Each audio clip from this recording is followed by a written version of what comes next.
Talk to me about skills and training and how you envisage it working on the ERS hub.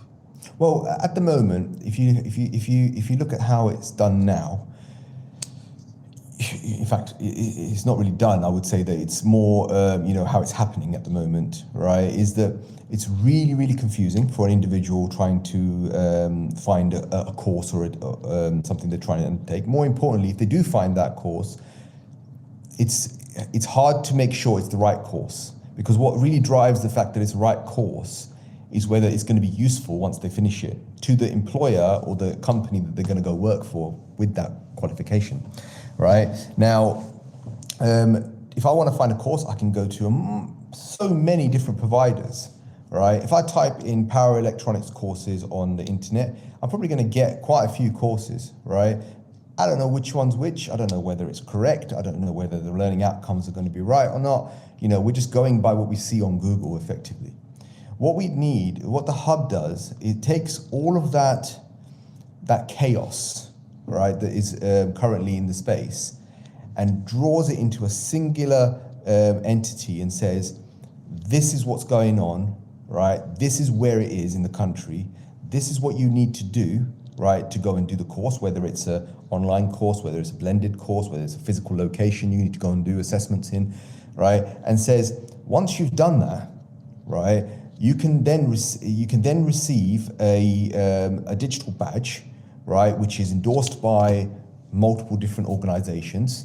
It will also be supported by the ERS hub, and therefore you can then recognize that as something, as a competency that you've achieved, right? And then you've got additionally the fact that you can then share those profiles. So if you're an employee, somebody looking for a job, then you can say, right, this is my qualifications.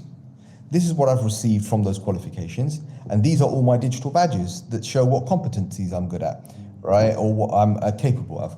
And therefore, the hub will then give reassurance to the employers and say, this person is pretty well, it's the best possible indication that when I employ this person, they're going to come into my organization and be effective, right? So all the training courses are vetted before they go on to the ERS hub. Is that right? Just so that they can be part of these badges or standards, if you like. Yes, to be part of the badging system, they are vetted, right? They will be looked at and to make sure they're in line with the body of knowledge.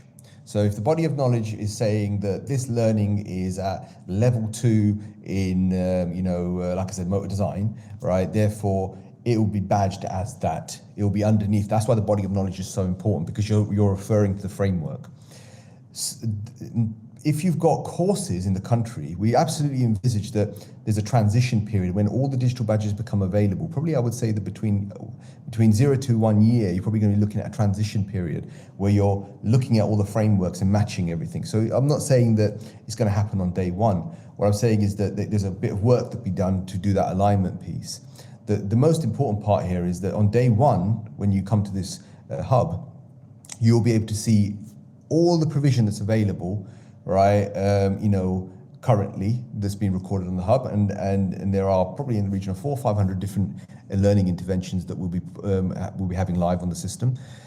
You'll be able to, training providers will be able to come and put more on there, right? But as time goes on and the body of knowledge starts to go into version 1, version 2, version 3, and it becomes more and more accepted, I would expect that more and more institutions will be aligning to it, therefore building digital badges that support that, that narrative around, this person can do this.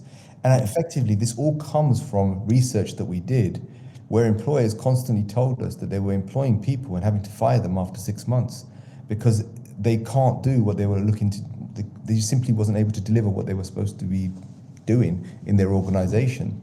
And I think that this is about making sure that innovation isn't a barrier in any organization, and more importantly, that SMEs can afford it, mid-sized organization can afford it, startups can afford, and the big company can afford. Around talent acquisition should not be a barrier. It should be about affordable talent, right, to be able to support innovation.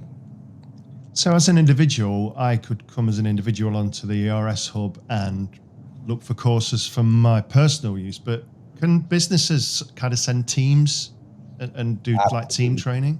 The provisions are completely open as if they are now. What we're doing is the hub isn't creating courses, right? The hub doesn't deliver the courses. What it does, it curates everything that's available and puts it in one place and says, this is all the stuff that's in the country right now. And our smart tools are going to help you navigate that. Right? Now, if an organization wants to come and find a learning for 300 of their staff members or 220 even, they'll be able to find that, right? These are just natural formats that are already happening anyway. If, for example, you went right now to, Newcastle University and said, I want to, upskill 30 of my staff, right? They'd put an offer on the table for you. They would have a course and they'd do it. The difference is that not everything is easy to find, right? Every single university, every single training provider, every single college, school, every single business advertising their products individually. Right? There's no collective area where they can go and say, right, where's my choices? Yeah. Right? What's my whole choice around the country? What can I do and where can I do it? Right? And that's what the hub does. It brings that all together, right, into that singular space and says, if I'm going to search, Cardiff, right? And I want to take, 10 of my staff onto that course, right? And I want to do it in a 5-day CPD, right? And I want it to be done in a blended format, some of it online and some of it physically assessed. Yeah. All of that will be at the touch of a button.